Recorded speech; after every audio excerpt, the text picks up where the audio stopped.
સાબરકાંઠાના હિંમતનગર તાલુકામાં વરસાદી માહોલ જામ્યો છે। ત્યારે હિંમતનગર તાલુકાની ફેથ સ્કૂલ આગળ વરસાદી પાણી ભરાયા। ફેથ સ્કૂલમાં જવાના રસ્તા પર પાણી ભરાઈ ગયા છે, જેથી બાળકોને આવવા જવામાં પણ મુશ્કેલીનો સામનો કરવો પડી રહ્યો છે।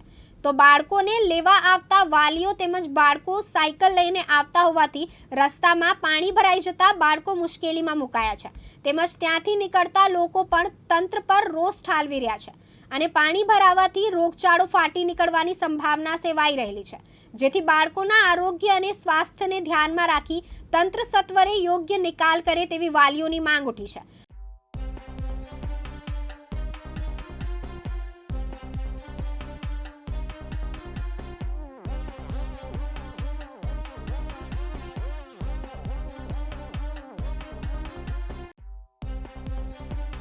ભારતસિંહ રાઠોડ, દિવ્યાંગ ન્યૂઝ, સાબરકાંઠા।